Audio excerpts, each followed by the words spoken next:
back. We back.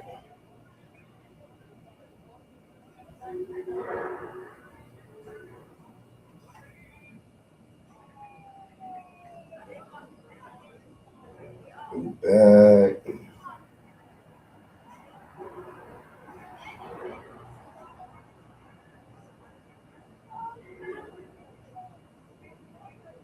Yeah, we back, y'all.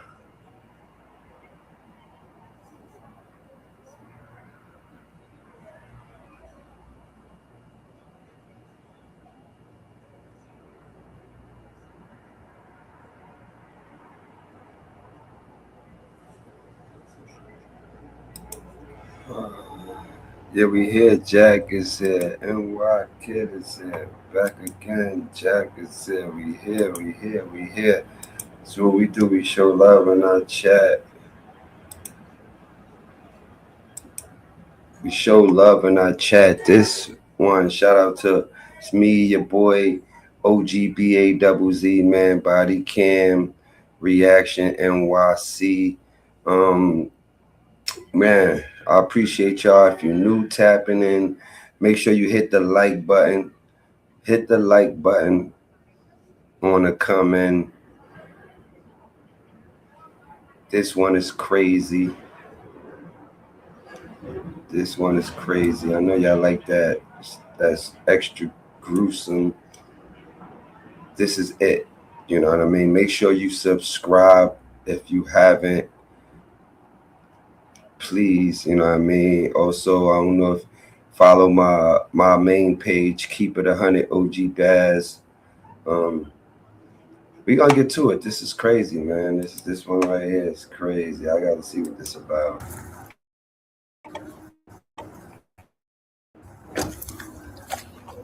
Cart right here. Truck, the truck that must have backed up right here, right? Okay. Is that okay? Back up, please. Back up. Back. Oh my God. Okay, back up, please. Back up. Oh shoot.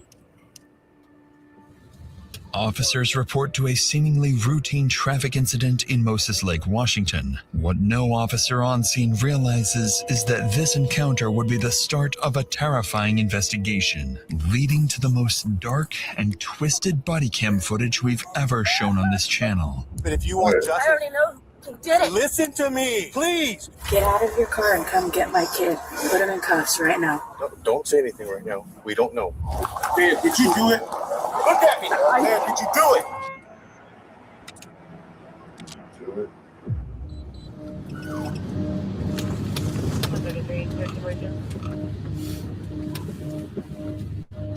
It's an early Sunday afternoon on November 3rd when officers patrolling downtown Moses Lake identify a truck matching a stolen vehicle report logged just hours earlier. Multiple police units have been dispatched, more than typically assigned to a stolen vehicle report. Almost as if, from the very start, police somehow knew this vehicle theft report would soon unravel into something much worse. 145 back. We're slow rolled in. Parking at Porterhouse. Inside the vehicle is 27-year-old professional athlete Isaiah Thomas, the former A-star wide receiver for Eastern Oregon University, who is currently armed with a weapon. Oh, no. Wow. Whoa. Damn. Hey, go and get out of the car. Get out of the truck, please. Here's what happened. The truck was reported stolen. Whose truck is this? You talk to me, man. It's my truck. It's your truck? Okay. Do you have your ID, registration? Just go ahead and turn it off, please. I apologize if it's your truck, but it wasn't registered in your name, man.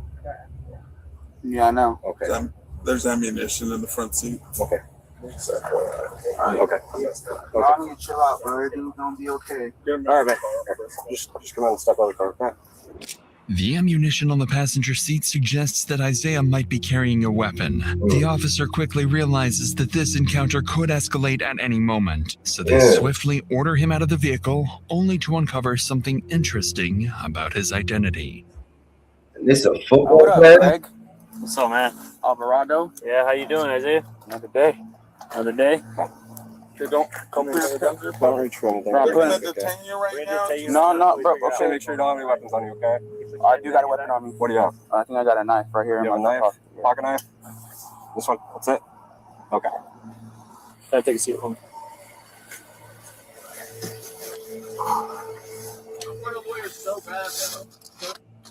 Okay.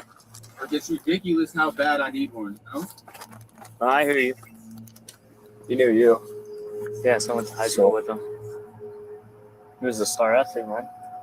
Then he started talking. It was kind of weird. Yeah, but It turns out Officer Alvarado and Isaiah Alina. went to high school together, and Alvarado recalls Isaiah as a standout football player who went on to compete at the college level. But now in front of him was a disoriented young man, barely able to focus and answer their questions in a stolen vehicle. A stark contrast to the athlete Alvarado once knew. In reality, there is a very good reason for Isaiah's odd behavior. One that Officer Alvarado will soon understand, as within minutes, Isaiah and his family will be at the center of a murder investigation, with only one question left unsolved.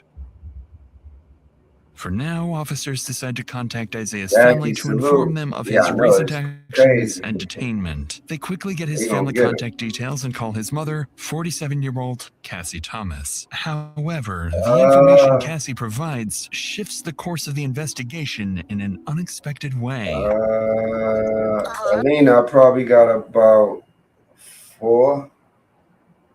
I was building this one, you know, for this type of stuff, you know what I mean? All the crazy stuff in the world like that. You know what I mean? That's what I was building this one for. But I probably got about 4. You know, like 4. Appreciate y'all. Hit the likes, you know what I mean? Elena and Jack is, you know what I mean? They've been long supporters of mine. hello, this is Officer Alvarado with the Mosaic Police Department. I'm trying to reach Cassie. This is she. Hey, do you have a son, Isaiah? It's the Bodycam reactions. We had a call earlier about him being in someone else's vehicle. He's in a Make truck sure y'all now, following a and hit gray the Chevy subscribe too. Silverado. Okay. We're trying to figure out if this is his truck or not, because he's saying it is. But the person that called about him said that he stole the truck from another neighbor. Damn. No, that's his and his grandfather's. Okay, who's his grandpa, if you don't mind me asking? Richard. Richard?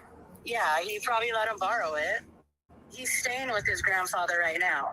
What's the address? Damn. 430 Dale. Yep, that's where the truck was taken.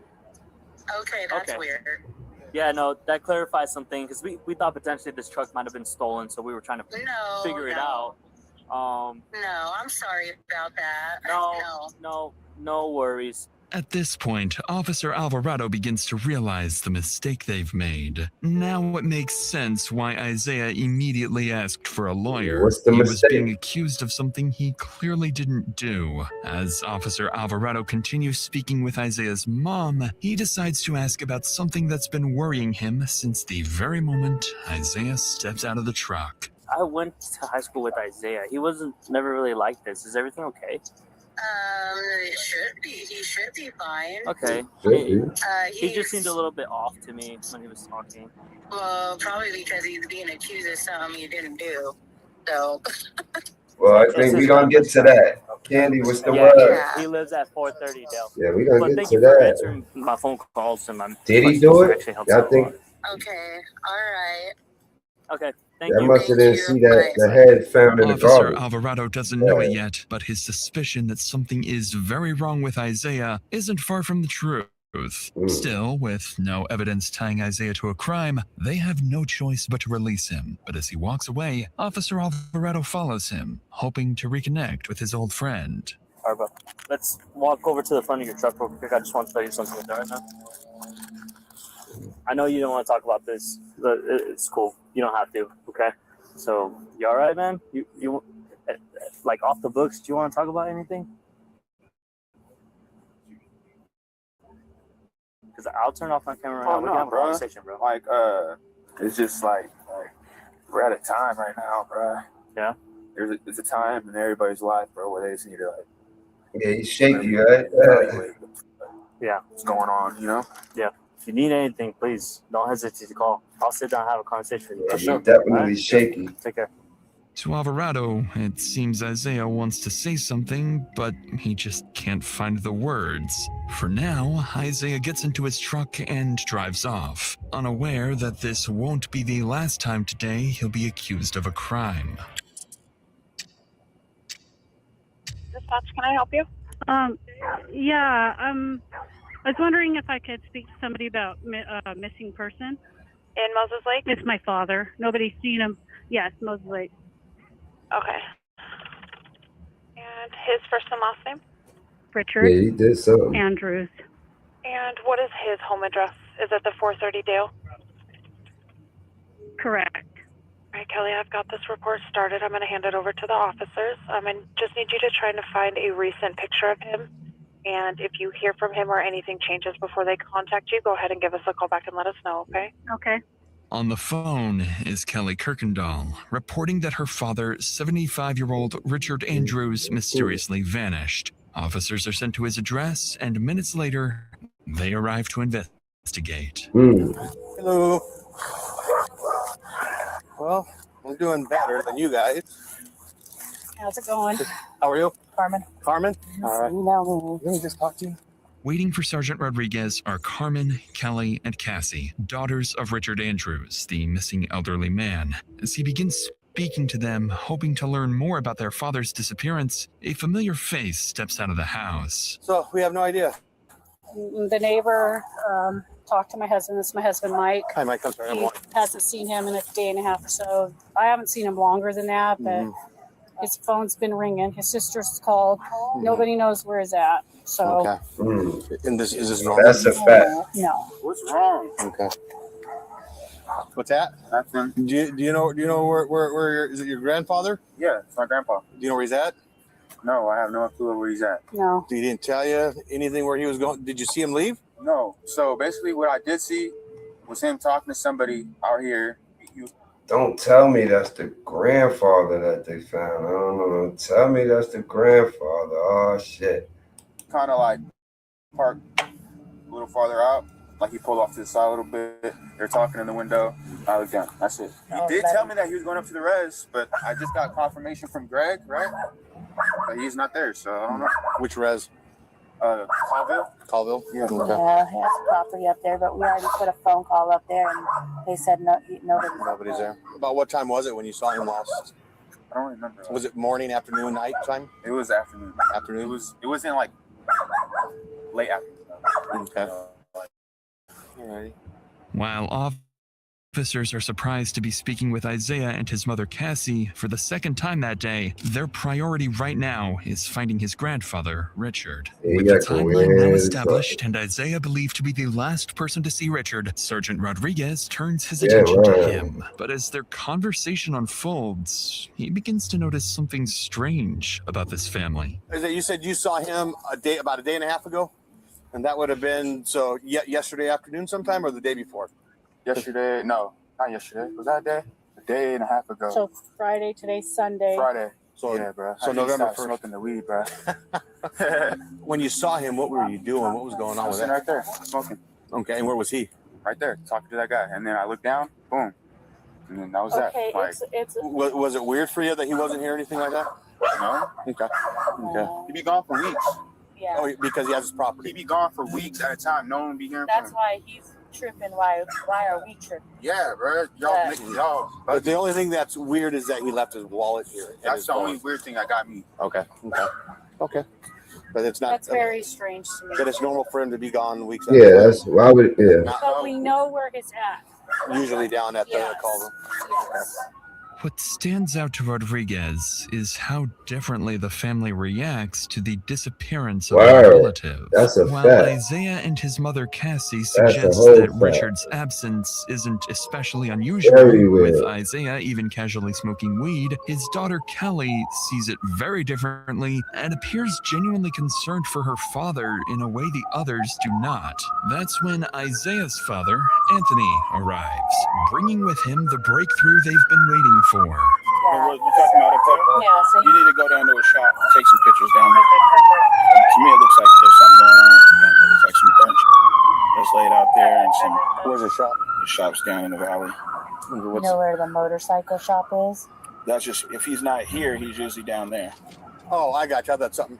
Do you think something else is going on down there? No. I'm just saying that if he's not here, he's down there. No, he's asking. No, what I'm saying is that's something that was out there. It was looked like there's some burnt up shit out there that's never been there. I don't know the address. What's Carmen's address? Well, a day and a half ago. Bro, why y'all keep all in? No, bro, y'all pissing me off. Hey, you're pissing me off too. Everybody, why would they be pissing him off? You're the closest thing to him. Okay, the last and I person told we you. seen, that's why. Yeah, he went. I just I have to keep repeating myself. Would you be able to take one of my officers down there to where his shop is at? Yeah. Just so that way we know exactly what we're talking about, Right. and so that way if he's there, that's great. Right. Do you remember what he was wearing, Isaiah? I cannot recall. That's part of the report that I'm taking, so I can enter it into the system. I'm not bugging, bro. Okay, I know. I'm just letting you know. That's kind of weird. I can't. I thought one was his girlfriend or something. So remember, you need jewelry? Jewelry. No. You don't wear jewelry. Yeah, he did it, right? Let me talk to you. Thank You don't you. wear jewelry. Okay. Yeah, he did it. Yeah. The way he's talking. Because we don't know the exact address. If you want to follow Anthony down to his shop down in Cascade Valley. Okay. His cell phone's here, wallet's here, everything's here, dog's here. Just whatever he had on his person in his pocket is all. Okay. So, all right. Thank you. Anthony and several other family members head to the shop with a deputy, while Sergeant Rodriguez stays behind to gather the remaining details. As he does so, he takes note of the family's statements so far, and what stands out is Anthony's frustration with Isaiah. It seems like the two of them know something the others don't, as the way Anthony questions his son sounds like he's accusing him of being involved with Richard's disappearance. Meanwhile, Isaiah is being defensive, claiming everyone is overreacting. His mother, on the other hand, remains calm, smiling, and at times even answering questions that weren't directed at her. Rodriguez notes the contrast in this family's behavior and steps away to drive to Richard's shop. But before he can go, Isaiah's mother would make a horrifying statement, one that would come back to haunt her. So I'll get this logged in, and then if you guys have anything, give me a call. Get out of your car and come get my kid. Put him in cuffs right now. Don't say anything right now. We don't know. Okay. So yeah, let me know. Okay. Thank you.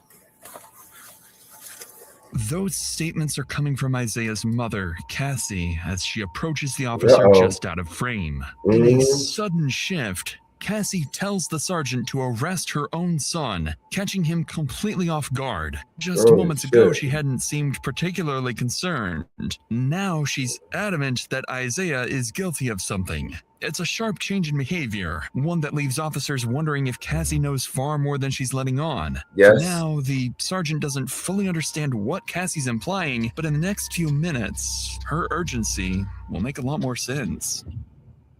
By now, Anthony is on his way to Richard's shop, just 2 miles from the house, with a patrol unit following closely behind. And as the first deputy pulls up to the shop, he notices several other family members have also gathered. Expecting to find a lead on Richard's whereabouts, they would instead uncover something no one was prepared to see.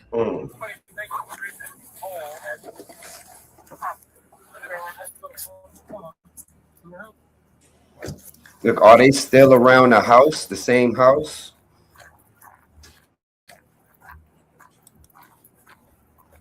Looks like some chart right here. They're saying She knows. She knows They something. must have backed up right here. They're saying, right? She knows something. Okay. Oh. Is that okay? Back up, please. Back up. Oh. Back up, please. Back up, please. I want to see. I want to make sure. Back up. Oh. Him, calm down. Oh, what? Oh, Okay, no. back up, please. Back up. Danny, salute. Okay, ma'am, can you come this way, I please? think his head is in Ma'am, his can you head come is this in way, the please? garbage bag, but did they go? Ma'am. Trying to think, man. She don't look that. Wow, what's going on? 141, Mac. I need 106 to my location. Now they ain't found the body. They found the head, I think.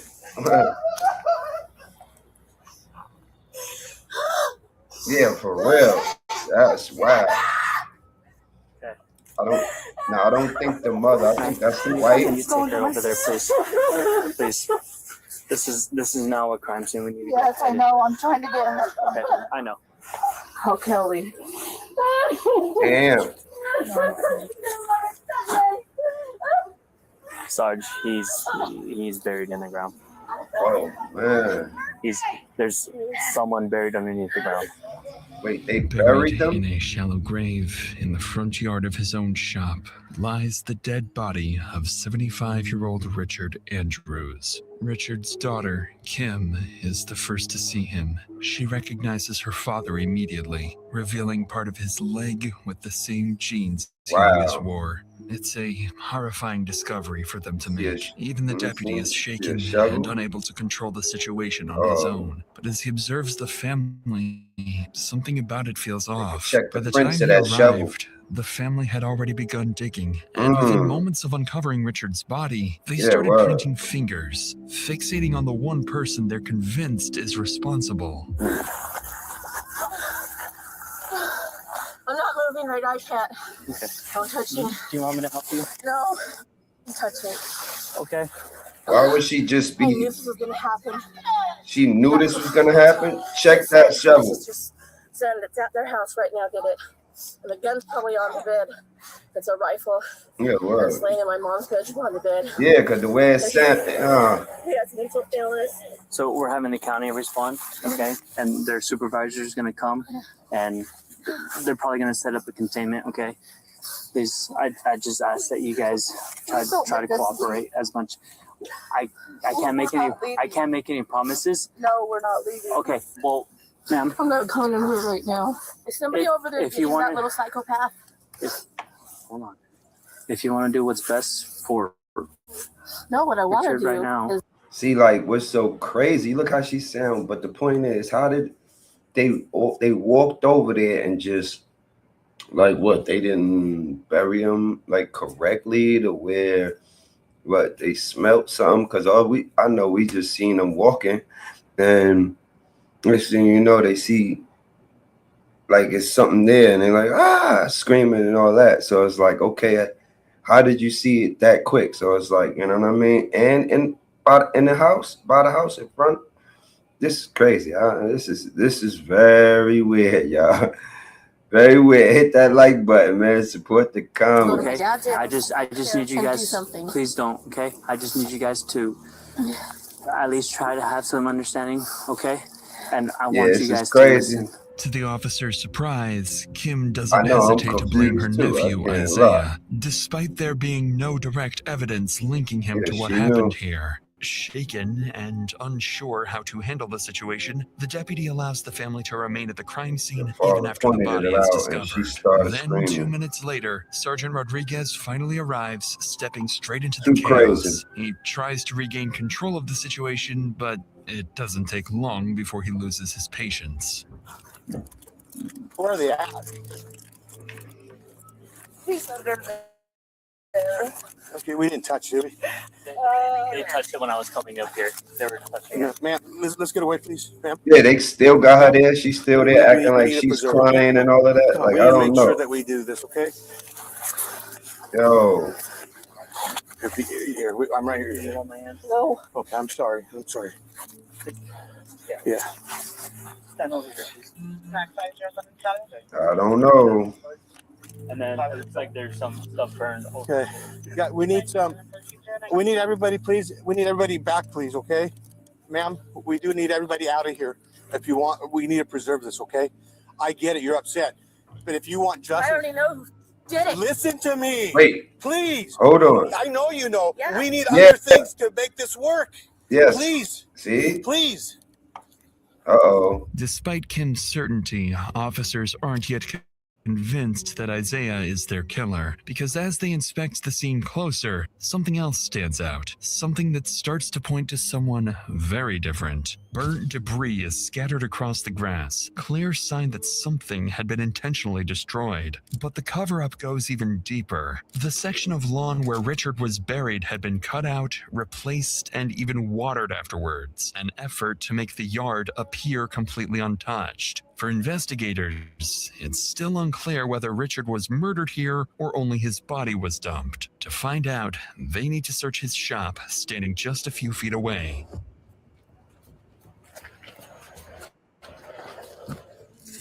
Sheriff's office, make yourself known. Family affairs, crazy.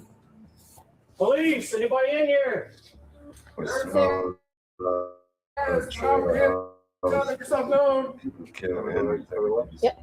Get away from the smell, but not long. Sun shuts body, she moved. Acting crazy. Got it? Clear.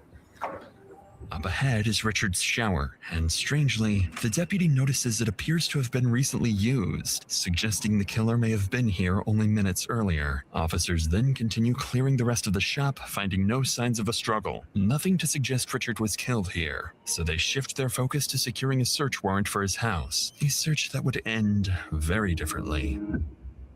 As officers begin to regain control of the chaotic scene, Richard's daughter Cassie arrives, the same woman who had told the sergeant earlier to arrest her son, Isaiah. Why she accused him before the body had even been discovered is now a question detectives need to answer. But first, this is what I'm saying. That's crazy. News to her. Yeah, we can't. I know. No, we can't. Get out of here. Just go around now. What do you need to see? That's going to be his family members or the ones driving it. So. And who do y'all think is innocent, though? No, you can't go. Now you can't. Listen, you can't. Who y'all think is innocent? Anthony, we can't cross. I know She just wants to look over the line. She won't go past the line. I'll make sure. Look by the door. By the door. By the door. Okay. Naturally, Cassie is distraught, not only because her father is dead, but because she suspects her own son may be responsible. For now, officers continue securing the scene and prepare to send Richard's body for autopsy. But as they do, they begin to overhear the family frantically talking amongst themselves. And what they're saying would suggest the situation is only escalating because someone else might be about to get hurt. Right. We have one that's confirmed in a shallow grave. Do not start talking, please. Don't say anything. Just be quiet, please. You know what's going on. It's over there already. What? I get it, but I've heard everybody, but we need things to figure out. 106 Mac, we need units down at 430 Dale. Ma'am, please. I can't get out. You guys are behind me. We're going to have to leave the truck here for now. Please. Where am I supposed to go then? I just want you to walk that way, please. 145 background clear. Hey, David. There's 106 minutes.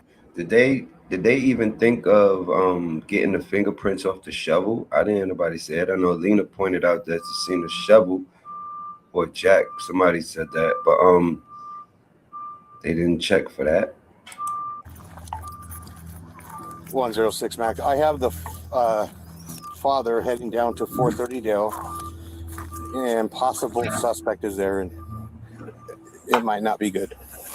According to Carmen, Anthony is furious and already on his way back to the house, convinced his own son Isaiah is responsible. He's just seen the body of his father-in-law buried in the ground, so what he does next is completely unpredictable. Multiple units are quickly sent to the house, racing to get there before Anthony confronts Isaiah. Minutes later, officers make it to the house just seconds ahead of Anthony, who is right behind them, along with the rest of the family, all demanding answers.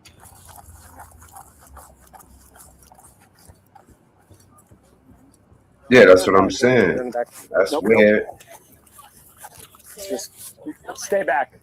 Stay back. Stay back. Back up. Stay back. Go back now. No, come on. Did you, Isaiah? Need you guys to stay back, okay? Please.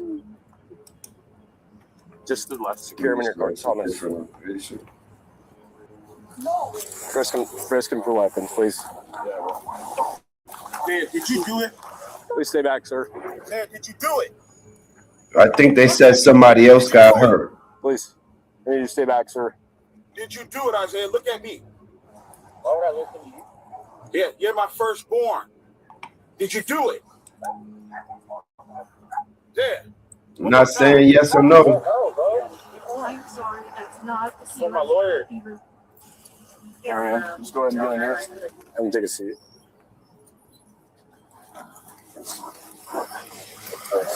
Close the door. Here's the deal. It's the weird one that NYC kids that may be innocent after all, but I don't know. Straight. Yeah. So they came down here to confront him because they think he did it. Yeah. We don't. I thought he was like the suspect. No, we don't have BC or reasonable. Right now, he's in there because they think he did it. We need to keep them separated. Okay. Okay. Got it. Cool. For the second time today, Isaiah is accused of a crime. Only now it's something far more serious, and the accusations are coming from his own family. They stand by, watching as he's taken into custody, convinced the case is now solved. But what officers are about to uncover would complicate everything, revealing that no one in this family can truly be trusted. What does that got to Before we get to that, I I used know, to just right? keep all my money in my bank account, not really thinking it was possible to grow it without having to wrap my head around all the different investments and saving strategies. But then I realized there was a much simpler way. Why would they That's want where our grandpa sponsor, done? Chime comes in. Chime is America's #1 choice for banking that makes savings simple, especially with their high-yield savings account. Whether you're saving up for a new purchase you wanted for a long time or for a weekend trip, And make sure Chime y'all makes it go over simple. follow See, Dr. the national Insanity. average savings Salute to rate is them. 0.39% APY, which Let is me basically recap this nothing. video. But with Chime's high-yield savings account, you But- earn 3.75% APY, about Trying to 9 think of what times this- the national average. To put that into perspective, if you had $10,000 in a Like, what regular this savings got to account, do with the you'd earn video? about $39 in a year. But with Chime's savings account, that same money earns $375 in a year. Chime also takes the thinking out of saving. I got a You can Chime automatically account. send part of every paycheck into savings or turn on roundups so every purchase automatically adds a little more to your account. Oh, There are yeah. no monthly fees or minimum balance requirements, so more of your money stays yours. And unlike some Word. savings Insurance accounts, money. your money isn't locked up. You can access it anytime. Chime Card also gets you 5% cash back on a category of your choice, which helps on the See? spending side too. And you can switch your category every month if you want. See? Right now, Chime is This is offering a crazy. $200 bonus when you open a new Chime checking account through my link, chime.com/Dr. Insanity, or just click the link in the description below, or scan the QR code on screen. With that said, let's get back to the video. While Isaiah is transported to the Grant County Jail on probable cause, police continue speaking with the rest of the family. But by now, Richard's daughters are too shaken to talk. So investigators turn to Yeah, his shaken, son-in-law, huh? Greg, one of the first to discover the body. And they're about to learn that he has vital information that would begin to piece together this meticulous murder. Oh, yeah, at his So shop. let's start from the beginning. How do you know the guy who works on the shop? How do you do some shit like that? I married Father-in-law. is one of his daughters last year. Oh. Okay, so he's Oh, is yeah. your current father-in-law. He is my father-in-law. Oh, yeah, they set that up. Yeah, they set that up. They trying to get that bread. I don't know how much bread he got. Like, he probably got a Chime account, too. You know what I mean? They want, I don't know. They want to get to that card. I don't know. He must got the stash in the shop. I don't know. Like, for them to do that and, like, period. And but to bury him in front of his shop is insane. And we live across the street. Okay, so you're pretty close with him. I was very close to him. Okay, what do you think happened? I think that there may have been some type of transaction at Richard's house with Yeah. Isaiah. I don't know exactly the full details of what's going on with him, but I know he's been having issues, paranoia issues and things of that nature. What do you mean by transaction? Like an altercation? Yeah, what I think is Richard's, he's old school. He's not into the whack of tobacco or the marijuana. And I think maybe he confronted him. Somebody said something about the tarp that you saw. Yeah, I had a tarp. We had a tarp at the house. And I'm not saying that's the actual tarp, but I know that it was a brown and gray tarp. that you had at your house? That we had at our house, and I can't. It was sitting right there on the really by my truck, where the barbecue is and stuff, and I've seen it. So I don't know if it blew away. I don't know, but it was missing. And sure enough, when the family began digging, they discovered Richard's body had been fully wrapped in a brown and gray tarp. With that tarp belonging to Greg, it now raises two possibilities. Either he just incriminated himself, or whoever did this used it specifically to frame him. And Greg has his own theory about who may have set him up. Isaiah's been acting pretty strange lately. You've met Isaiah? Yes. Has he ever been to your house? Yes. Okay. And the last time he was there, he was super paranoid about everything. Does he drive Richard's truck very often? Everybody drives Richard's trucks often, to be honest with you. Okay. People drive them all the time. They wanted to truck everything, man. You know that Isaiah was pulled over today, I want to believe. Yeah. And Moses. You'd mentioned, Yeah, they said everybody drive his truck. They wanted his money. They wanted his truck. They wanted to have the crib. Oh, man, this is a wild family. Tire tracks, is that correct? Correct. Going into the grass. Going into the grass. Yes, sir. Tell me about these tire tracks. I seen it appeared either somebody was backing in or it's somebody had turned to the right, I believe. Make sure y'all hit the like button, please. Hit the like button, y'all. Appreciate you. And subscribe if you're not subscribed. Is it common here on the property for vehicles to go into the grass? Negative. He never goes on that grass. According to Greg, Richard's truck was shared and often driven by multiple members of the family, which immediately complicates things, as the tire tracks officers identified at the crime scene no longer point to a single suspect. But just as leads begin to run dry, officers would learn that the search warrant for Richard's home has finally been approved. So detectives quickly wrap up their interview with Greg and head straight back to the house. The moment they step inside the home, the detectives notice a strong scent of bleach in the air. All surfaces have been wiped down, and inside there are clear signs of a cleanup job.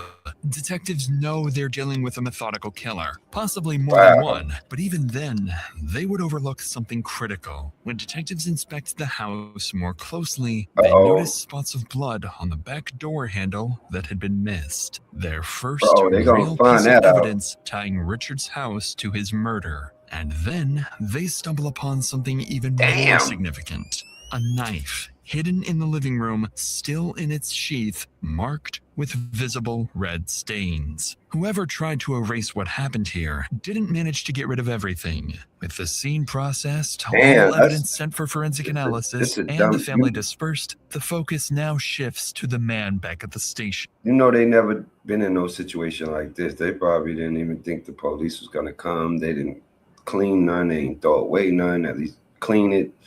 You know what I mean? And throw it away somewhere. Ain't none of that. You know what I mean? Everything, all the evidence is just right here. Since his arrest, Isaiah has refused to cooperate. But now, as officers return to confiscate his clothing, they're about to discover the most crucial piece of evidence may have been right in front of them all day. Yeah, they all knew. Can you take off your shoes? Even the wife, the fake wife. And then take off your sweatshirt. Bruh, it's hell cold. Okay. I'll try to get you. Who cares? 2 blankets there. I'll try to get They should take the nigga hoodie off and let him really be cold.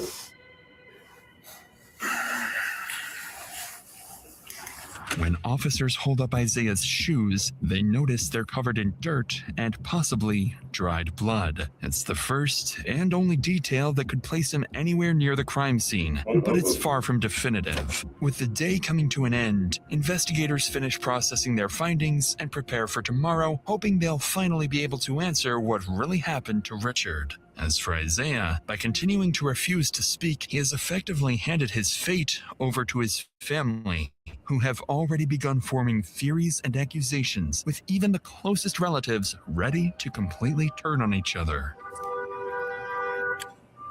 They The should next turn on morning, each other. after nearly 12 hours of detectives digging through the family's past, troubling rumors begin to surface alleging Isaiah might have been involved in an old cold homicide case that remains unsolved to this day. Detectives also hear whispers that Isaiah's own parents may have helped cover it up and may have even known what happened to Richard long before anyone else. These are serious allegations that detectives will need to explore carefully. But right now, their immediate priority is uncovering what truly happened to Richard and who's responsible. To do that, they begin calling family members into the station for formal interviews. The first to arrive is Isaiah's father, Anthony. Among many other details, detectives need to address one critical question. Why was he so quick to suspect his own son? Was it simply a gut feeling, or did he know something no one else did?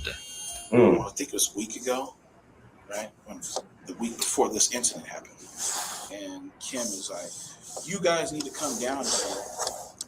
And Isaiah's acting crazy. We go down there and we walk in the house. And as soon as we get in the house, he's like, he has this big bag of weed that you could tell that he got from like the dispenser or whatnot. It's big. On my eyes, it was about this big. Yeah. What the f are you doing here? Like, this is what you kicked me out of the house for, right? I was like, yeah. He says, what the f are you doing here? This has nothing to do with you. And I was like, listen here, man. Your aunt was scared because you're wilding out up in here.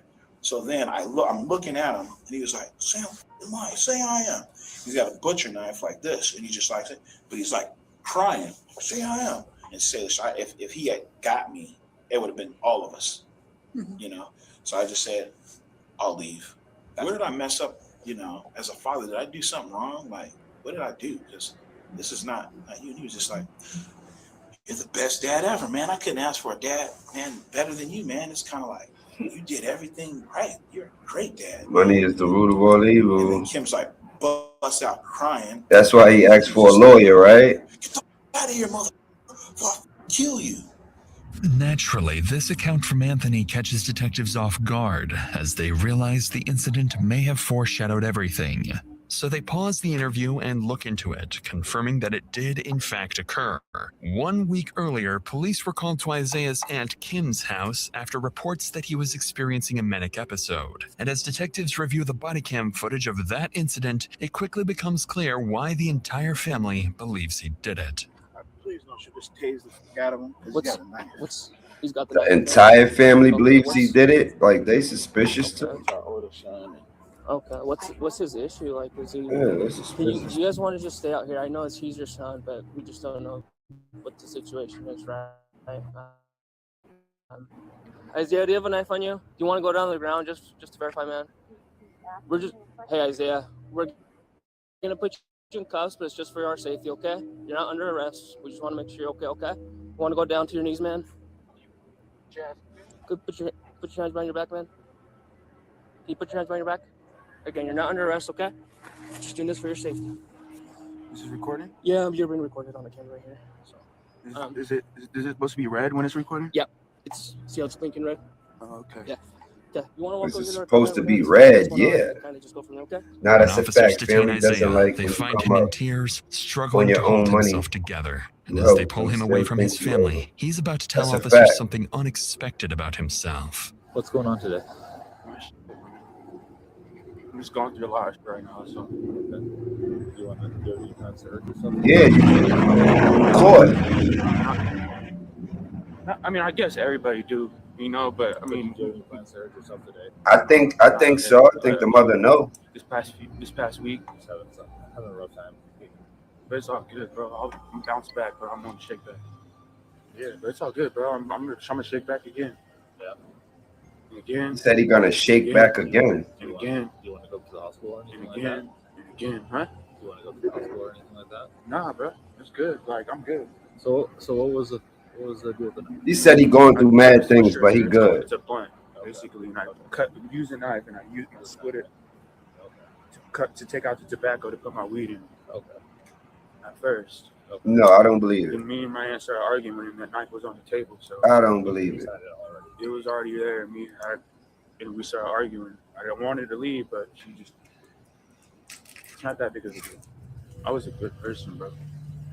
No one said you're not a good person. I've never met you. Saying, bro, like, What happened?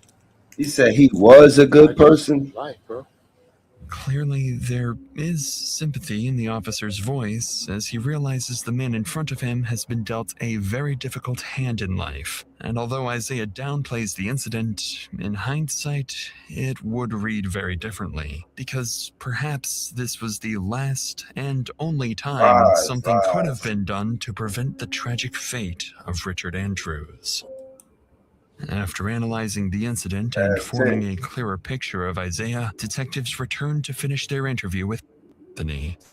Through his account, it becomes clear he believes Isaiah's issues stem from two factors: prolonged marijuana use and repeated head trauma from his time as a wide receiver, a position notorious for heavy hits and brain damage. Anthony also goes on to clarify crucial details about his son. Look, but he did it, but who else is, you know, somebody is with him on that. You know, somebody got to be, you know what I'm saying? Got to be with him. You heard, I don't know if it was the wife or who that was. It was like, oh, I know who did it. Like, what's up? This with more we got to find out. His mental state, making it evident that his initial suspicions of Isaiah were rooted in his son's increasingly unpredictable and volatile behavior. So with Anthony's perspective now on the record, the interview comes to an end, and detectives move on to Richard's daughter, Kim, the person who found the body. Kim goes on to explain why she immediately suspected her nephew Isaiah, pointing to his history of violent psychotic episodes, including pulling guns and knives on family members, as well as his white vans covered in dirt, something she says is highly unusual for him. Notably, she ends the interview by saying she fears that if Isaiah is ever released, he will do it again. With the case against Isaiah growing stronger by the minute, detectives then shift their attention to two more family members, Richard's daughter Chrissy and her partner Floyd. Unlike everyone else, these two family members are about to become Isaiah's best and perhaps only chance of shifting how detectives view Isaiah's role in all of this.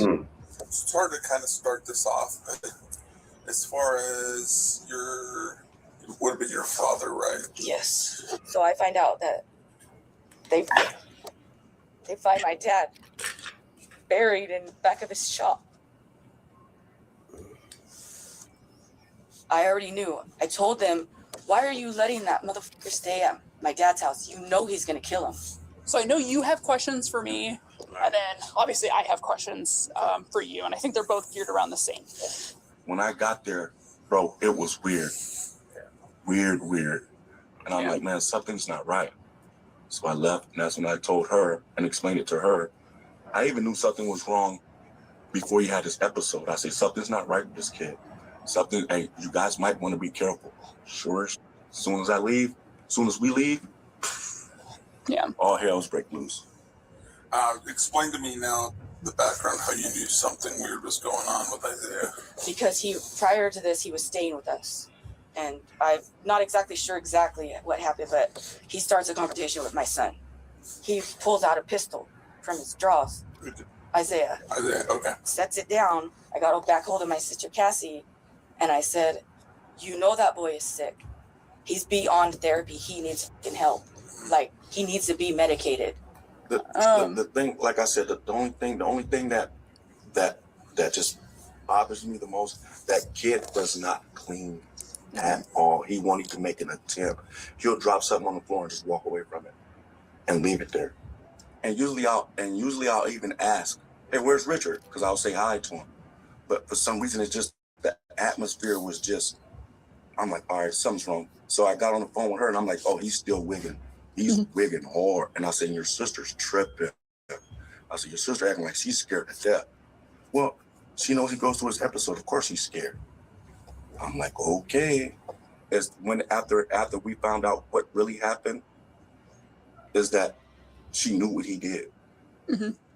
At this point, detectives begin to realize Chrissy and Floyd aren't just angry at Isaiah, they also hold his mother accountable. And the couple's suspicions align with detectives who still can't explain why Cassie asks them to arrest Isaiah before the body was even discovered. So with all of this in mind, detectives would ask them both point blank who they believe is truly responsible Ding, for ding, Richard's ding. death. So I'm on the same page as you. You guys believe that Isaiah's mom knew that she had knowledge of it. Richard. She had Yeah, that she knowledge. said it. I mean, She said it. that kid wouldn't have cleaned. That kid wouldn't have done none of that because he ran over to the neighbor's house and tried to take their car. Did you guys get that information? Yeah. Yes. All right. So he's sporadic. He's not clean. He's trying to get off. He's trying to run off. He's trying to do whatever he can do to get out of the situation. He's not thinking about cleaning. He's not thinking about picking this guy up and putting him in the back of a truck and burying him. And then go down to the valley to go get a tarp, and go back up there in her dad's truck, and they see it, and go back up to the house and wrap him in the tarp, and then come back and down to the valley, which is across the street from her sister's house, and bury him in his auntie's house. When you said that you believe that she knew, do you believe that she helped cover the body and cleaned up? I can't go that far. Okay. I can't go that far because she doesn't have that mentality. At the end of this conversation, if she's not arrested by then, I don't know what to tell you guys, but she didn't sort it up like per se, like, oh, Isaiah is going to do this. And she manipulated the situation to her advantage. She knew what her son was capable of. She knew how to get him to that point of manic and psychosis.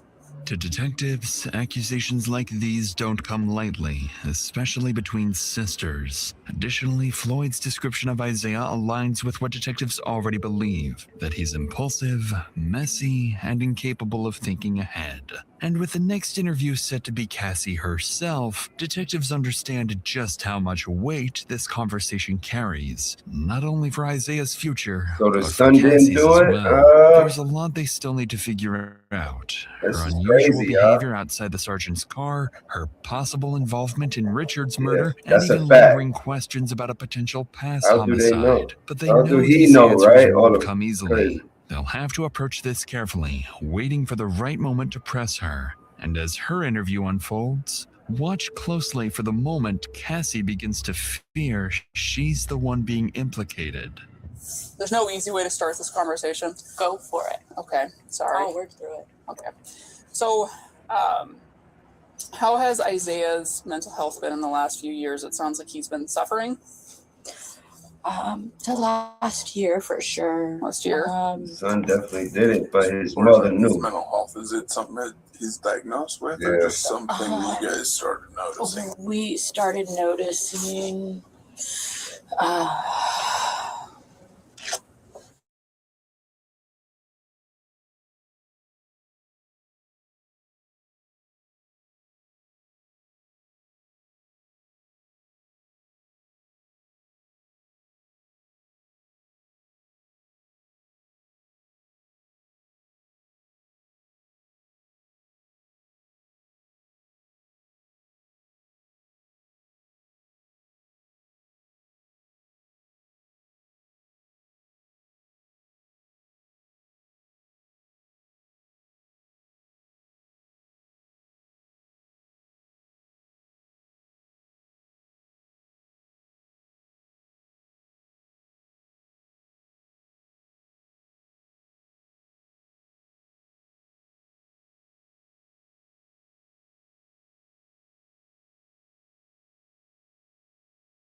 I'm here, y'all. Hold on.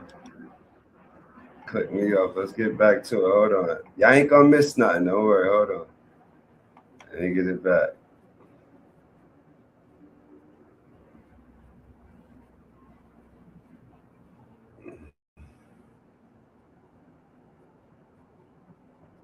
Come on.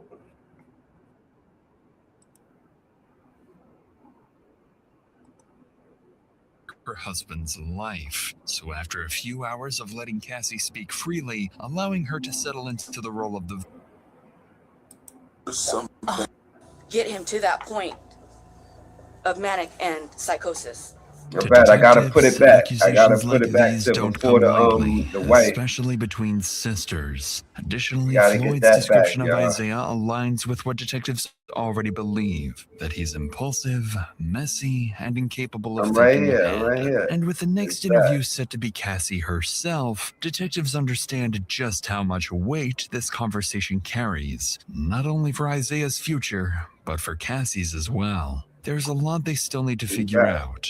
Her unusual behavior outside the sergeant's car, her possible involvement in Richard's murder, and even lingering questions about a potential past homicide. But they know these answers won't come easily. They'll have to approach this carefully, waiting for the right moment to press her. And as her interview unfolds, watch closely for the moment Cassie begins to fear she's the one being implicated. There's no easy way to start this conversation. Go for it. Okay, sorry. I'll work through it. Okay. So, how has Isaiah's mental health been in the last few years? It sounds like he's been suffering. The last year for sure. Last year. As far as like his mental health, is it something that he's diagnosed with, or just something you guys started noticing? We started noticing.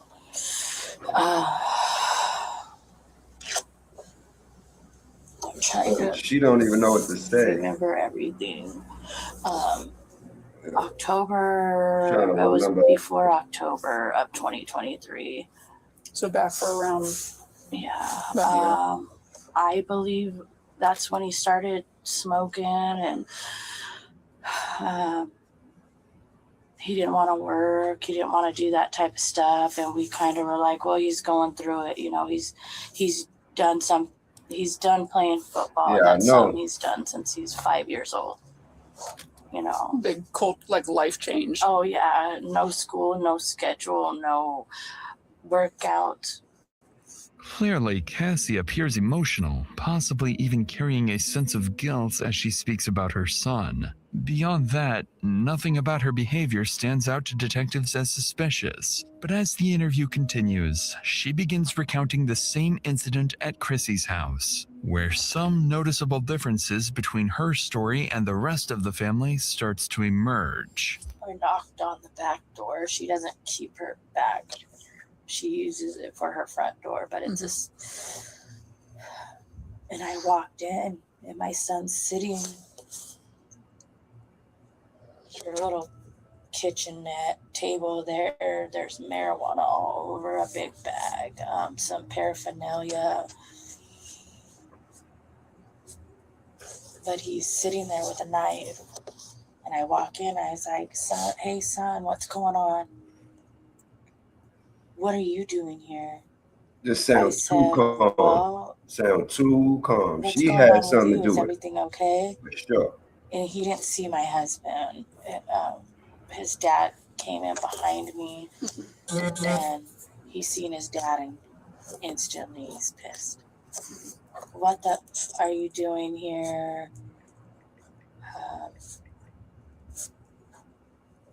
But he hadn't gotten up yet. Like he was still sitting. Where's the knife in perspective? Like And he's sitting and he has it in his hand. He's Is not. he like you're doing right now? So he's just sitting back in the Yeah, chair. he has it, and he's like he's like, what are you doing here? And we're still kind of standing at the door. And when he seen my husband, he got even more pissed. Who effing called you? What are you doing here? My husband looked at me and he stood in between us, and he said, get out of here, and go call the sheriff now. While retelling the story, Cassie appears far less disturbed by the incident. Yeah, that's what I'm despite it saying. Look how she involving her sound own and look. son. She also seems reluctant to discuss the part where he threatened her husband's life. So after a few hours of letting Cassie speak freely, allowing her to settle into the role of the victim, detectives would finally begin to push back, starting with one detail that would clearly catch her off guard. And I don't mean this question in anything, but obviously, like, at this point, I can only see certain things. Did you guys explain all of that about him pulling the knife on Anthony to the deputies? Yeah, he on some type of meds. So. And dispatch too. She said, "Don't go back in there." Mm-hmm. But I get why they're angry with me too. You know, that's my son, and they don't think I did anything to try. Oh, yep, he did play football. That's what I'm saying. You're right. Emotions are going to be high right now. You're right, because a lot of them football players, right? I mean, they head injuries. You know what I mean? It's wild, crazy. And, you know what I mean? Like, it's football players that died from that or was going crazy or, you know what I mean? Or killed themselves or, you know what I mean? Other people, you know what I mean? Like, that right there is, I could go with that, too. I believe that. They may say that. Well, they'll never talk to me again. But she's not innocent. And they've made other threats. They've also said other things too. And I don't know if you want to talk about those right now. Make sure y'all hit the like button. Detective Hunt is following up on that part, but the weird, vague comments about this is potentially not the first time Isaiah has done something. Yeah. And I didn't hear any of it. I was in the house, but they were really going on. Like, he's done this before. And like, killed someone? That was the implication.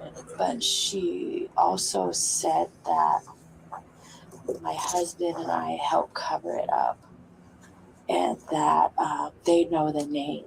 Tragedies like this happen and people don't find their loved ones.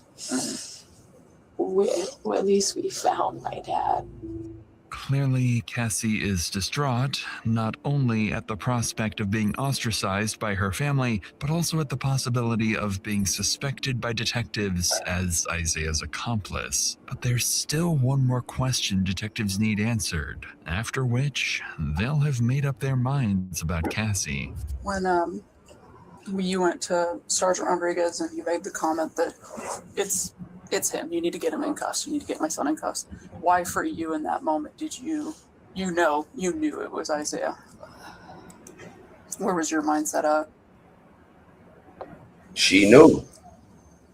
Who else could it be? She knew.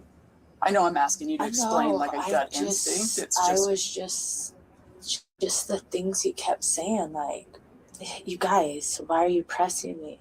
He's like, he's gone all the time, weeks at a time. I said, how long has it been since you've seen him? And he's like, a day and a half. So you've got kind of every other family member that's here that's worried and everything like that. And his response didn't seem to match your guys's. Right.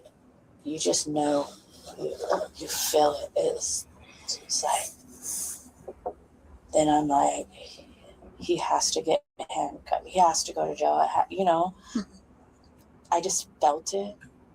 And I'm his mom, you know, and I'm not in denial. And I do think personally you did the right thing. I think you handled everything as best as anyone could, as best a parent could. And I don't think that me saying that's going to bring you any comfort, but I do believe it. Despite her unusual behavior, the detective appears to take Cassie at her word, believing she may be genuinely innocent. Her family, however, remains unconvinced. After wrapping up this and several other family interviews, investigators find themselves between a rock and a hard place. So far, there's no concrete evidence that Chrissy or anyone else was involved. In fact, at this stage, there's barely enough to definitively prove Isaiah's involvement. So Isaiah remains in jail, hoping that with the right lawyer and no further discoveries at the house, he might still be able to walk away scot-free. 1 week passes before the case finally sees an update, but it's not the one investigators were hoping for. The autopsy results have just come in. According to the coroner, Richard died at his home from a severe knife wound to the neck that resulted in significant blood loss. He also showed signs of blunt force trauma to the head, along with bruising around both eyes. His body was then dragged out and later buried in a shallow, tarp-wrapped grave at his own shop. But even with these horrific findings, it says little about who was responsible for Richard's death, other than suggesting it was someone deeply disturbed. And with every passing day, both detectives and the family begin to fear that the person or people responsible may never face justice. More than 2 months pass, and the case begins to stall. But then, investigators catch a break. They receive a major update from the jail where Isaiah is being held. So detectives rush over and meet with one of Isaiah's fellow inmates who has some very interesting information to share. Oh, he probably told somebody. Detectives of most like PD. First off, we're not here for your case. You're not in trouble or anything like that. This is about a different case that we wanted to talk to you about. With Isaiah Thomas, how does he act in there? Crazy. He's kind of like out of his mind. Yeah. What kind of stuff does he do? He bangs on the door, and then he starts screaming blood, blood, blood all night, and he doesn't let us sleep at all. Okay. So all night he's keeping people up. Yeah, he is. Does he piss people off? Yeah, he does. What have you heard as far as like his case? Well, that he killed his grandpa. Yeah. That he let his throat open. Okay. Damn. Before he killed him, that he asked him if he believed in God. Oh, really? Yeah. What did the grandpa say? That he did. Okay. And then he just did it. Did he say why he killed the grandpa? Yeah, he was his grandpa was. Oh, really? Yeah, the little kid. Okay. Yeah. When he killed him, was grandpa trying to do something to him? Nah. Yeah, he told him all of this. Yeah, the anger towards him or something. It's insane. Sure enough, what the inmate describes aligns with key details from the autopsy, particularly the fatal wound. But even then, investigators can't be certain. The inmate could be telling the truth or saying whatever he thinks why would he will lie? benefit him in hopes of a reduced sentence. Inmate but don't that uncertainty know. would soon come to an end with an update from Isaiah himself.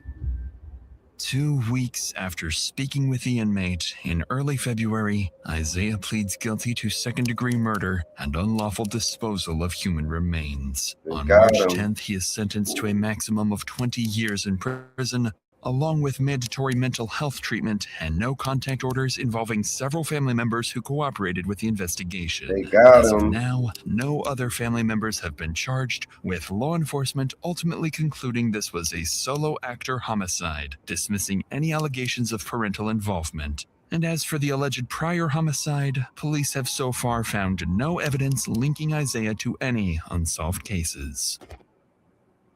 Damn. Damn, y'all. They got him. So,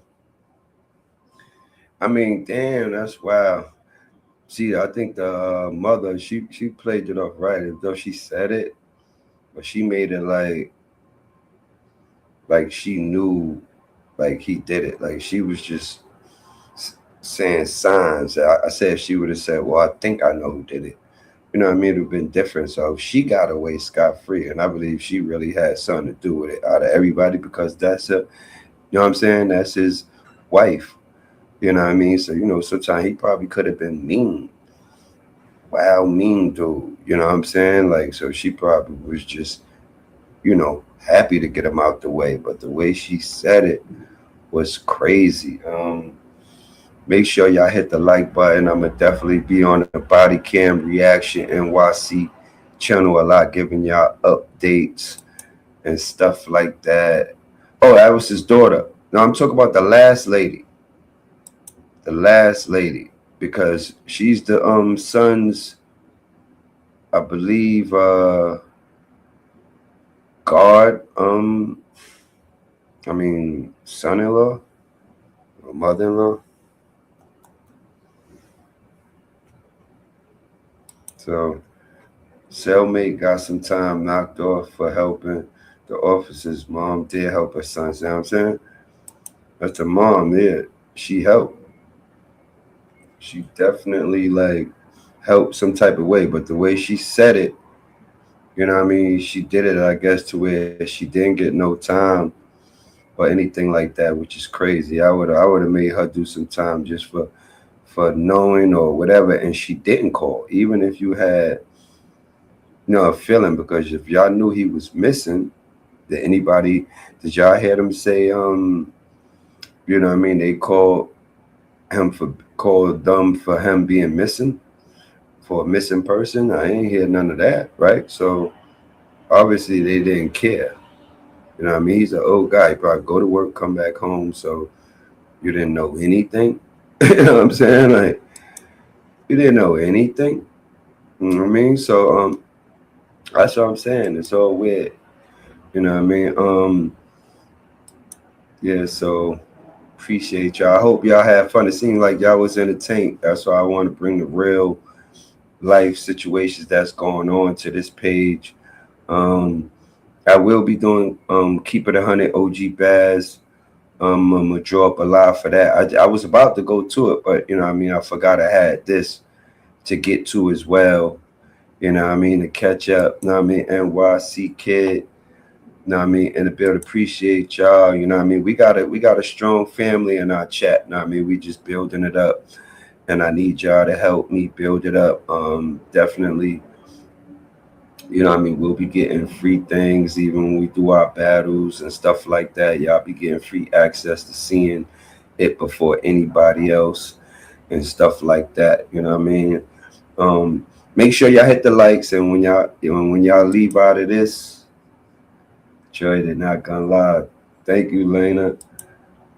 You know what I'm saying? Y'all my true supporters. When y'all come out of this, go into the comments and write what y'all thought about the show, because it helps the algorithm. Helps the algorithm to push the content. You know what I mean? I don't care when we up in here and it's hundreds of people, you know what I mean, in our lives, you know what I mean? I'ma always highlight y'all comments. You know what I mean? Just know that, because we all communicating together. I want people to see y'all communicating and everything like that. But you know who I be, OGBAZZ. Appreciate y'all. The support was real. Tune in to Keep It 100 OG Baz next. You heard?